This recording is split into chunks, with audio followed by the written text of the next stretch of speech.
तो इस वीडियो में हम देखने वाले हैं कि अगर हमारे पास एक 2D एरे है जिसको हम मैट्रिक्स भी बोल सकते हैं, एक टेबल भी बोल सकते हैं, उसके डायगोनल्स का सम हम कैसे निकाल सकते हैं। तो अभी तक हमने पढ़ा था 1D एरे। 1D एरे क्या होता है, जिसमें हमारे नंबर ऑफ रोज है वो 1 होती है और नंबर ऑफ कॉलम्स जो है वो मल्टीपल हो सकते हैं। लेकिन एक 2D एरे क्या होता है, जिसमें हमारे पास मल्टीपल नंबर ऑफ रोज हो सकती हैं या मल्टीपल नंबर ऑफ कॉलम्स हो सकती है। इसको हम बोल सकते हैं एरे ऑफ एरेज। मतलब एक एरे है जिसके अंदर बहुत सारे एरेस हैं, ठीक है। यानी कि बहुत सारे लीनियर एरेस या 1D डायमेंशनल एरेस एक और 1D एरे के अंदर है। तो हमारे पास टोटल कितनी डायमेंशन हो जाएंगी, 2 डायमेंशन। तो 2D एरे हमारा हो जाएगा, ठीक है। तो ये हमारे पास एक एरे है जिसको हमने मैट नाम दिया है। 4 4 4 हमने इसको साइज दिया, मतलब 4 इसमें नंबर ऑफ रोज है एंड 4 इसमें नंबर ऑफ कॉलम्स है। तो यहाँ पर हमने 4 1D एरेस एक नए एरे में या एक बिगर एरे में 1D एरे में हमने डाले हैं, ठीक है। तो ये हमारा कुछ ऐसे बन गया होगा। इसमें आई हमारा नंबर ऑफ रोज को रिप्रेजेंट कर रहा है, जे हमारा नंबर ऑफ कॉलम्स को रिप्रेजेंट कर रहा है। यानी कि ये हमारा 0th रो है, ये हमारा 0th कॉलम है। इसी तरीके से ये 1th कॉलम है, ये 2nd कॉलम है, ये 3rd कॉलम है, ठीक। तो जब हमने इस मैट्रिक्स को बनाया, 2D एरे को बनाया, तो हमने क्या किया, अब हम चाहते हैं कि इसके हम लेफ्ट डायगोनल का या राइट डायगोनल का सम करना चाहते हैं। तो डायगोनल क्या होता है, सबसे पहले देख लेते हैं डायगोनल क्या होता है।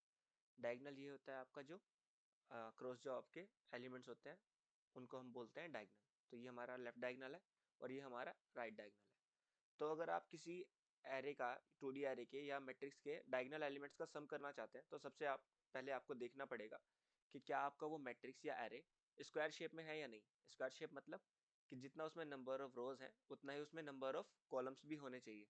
अगर number of rose number of column से डिफर करेंगे तो आप जो है उसके डायगोनल एलिमेंट्स का सम नहीं निकाल सकते, ठीक है। तो आप क्या करेंगे, सबसे पहले सपोज कीजिए हमें लेफ्ट डायगोनल का सम निकालना है। तो हम क्या करेंगे, यहाँ पर देखिए, अगर हम इस डायगोनल का सम निकालना चाहते हैं तो हमारे पास जो नंबर ऑफ रो है 0 और नंबर ऑफ कॉलम क्या है 0। और फिर हम जब नेक्स्ट रो में गए तो हमारे पास नंबर ऑफ रो क्या है 1 और नंबर ऑफ कॉलम क्या है 1, ठीक है। तो इसी तरीके से थर्ड एलिमेंट के लिए number of row 2 and number of column is 2। For last element number of row is 3 and the number of column is also 3। So अगर हम लेफ्ट डायगोनल का सम निकालें तो हम क्या यहाँ से ये देख सकते हैं कि आई हमारा जो है जे के इक्वल होना चाहिए, मतलब आई और जे हमारा दोनों सेम इंडेक्स होना चाहिए। तो हम क्या कर सकते हैं, लेफ्ट सम हमारा क्या हो जाएगा, matrix 0 0 plus matrix 1 1 plus matrix 2 2 plus matrix 3 3। ये हमारा आई है, ये हमारा जे है। तो क्या हम ऐसे नहीं कर सकते कि हम आई और जे यूज ना करके सिर्फ आई को ही यूज करें, ताकि हम एक लूप लगाने से बच जाए, क्योंकि अब आई हमारा जे के इक्वल ही होना चाहिए। तो हम क्या करेंगे, सिर्फ एक लूप लगाएंगे और उसी में जो हमारा सम हमने एक वेरिएबल बनाया उसमें मैट्रिक्स आई आई प्लस कर देंगे। आई आई मतलब सेम एलिमेंट, डायगोनल एलिमेंट मतलब हमारा वही सेम कॉलम वही सेम रो। तो वो जो एलिमेंट है हमारा सम में हम ऐड कर देंगे। तो हमारा क्या हो जाएगा, इन एलिमेंट्स का सम आ जाएगा। तो 2 + 2 + 13 and 41। So this will be 58, okay. तो इसी तरीके से अगर हम राइट डायगोनल का सम निकालना चाहें तो डायगोनल का सम हम कैसे निकाल सकते हैं। यहाँ पर देखिए, जो हमारा फर्स्ट एलिमेंट है वो क्या है, हमारी j की वैल्यू 3 है एंड i की वैल्यू हमारी 0 है।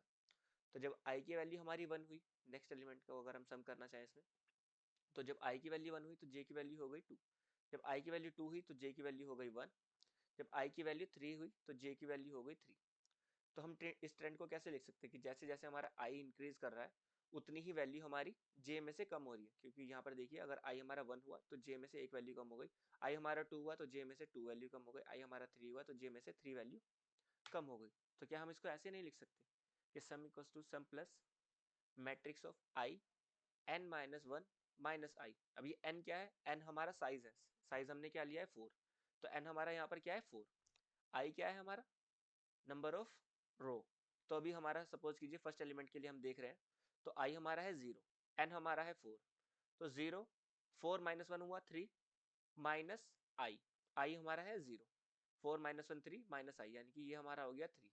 अब ये -1 क्यों किया है, क्योंकि हमने साइज यहाँ पर लिया है 4, ठीक है। तो n हमारा 4 है, लेकिन जो हमारा लास्ट इंडेक्स होता है क्या हमारा वो साइज के इक्वल होता है, साइज के इक्वल नहीं होता है। वो क्या होता है, हमारा साइज -1 के इक्वल होता है, क्योंकि इंडेक्सिंग हमारी स्टार्ट होती है 0 से। तो अगर हमने 4 एलिमेंट्स बनाने भी है तो हम 0 1 2 3 तक गिनेंगे तो हमारे 4 एलिमेंट्स हो जाएंगे। तो इसीलिए हमने यहाँ पर n-1 लिखा है, यानी कि 4 - 1 माइनस आई, ठीक है। तो अब इसको हम इम्प्लीमेंट कैसे करेंगे, ये हमारा सम आ जाएगा। इसको इम्प्लीमेंट कैसे करेंगे? तो ठीक है, अब हम अपने कोड को इम्प्लीमेंट करना चाहते हैं तो हम क्या करेंगे, सबसे पहले एक ऑनलाइन सी कंपाइलर खोलेंगे।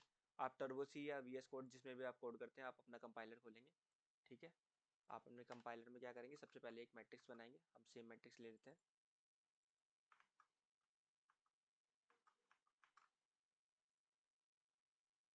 सेम मैट्रिक्स ले लेते हैं ताकि हमें इजी रहे।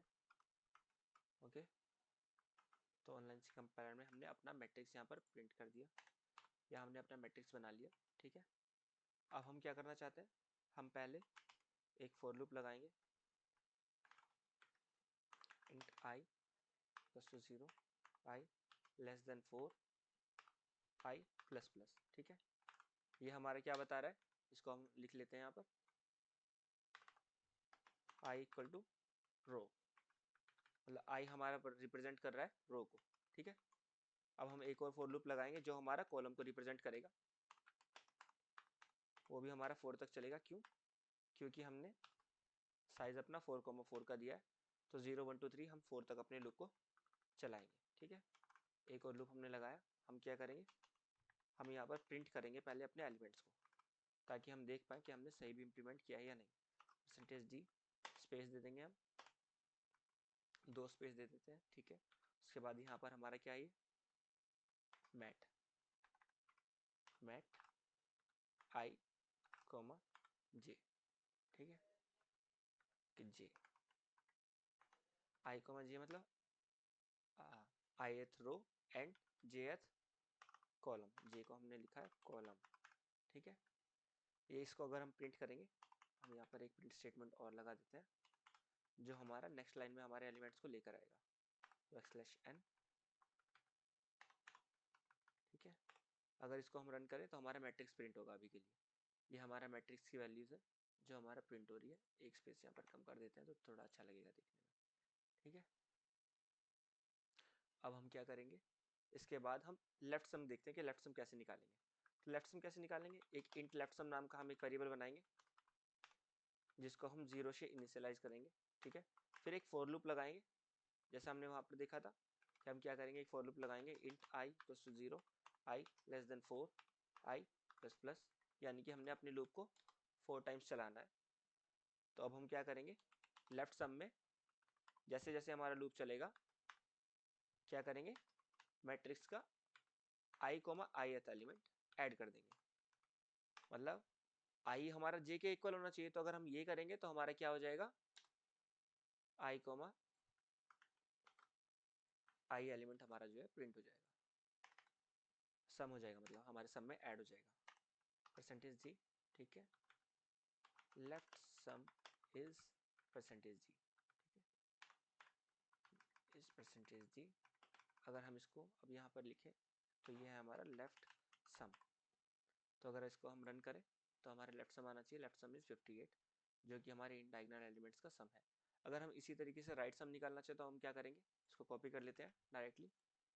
ओके, इसको कॉपी नहीं करते, हम यहीं पे कर देते हैं इसको सम। ठीक है, जब हमने देखा था कि हम क्या कर रहे हैं, राइट सम एक बना लेते हैं।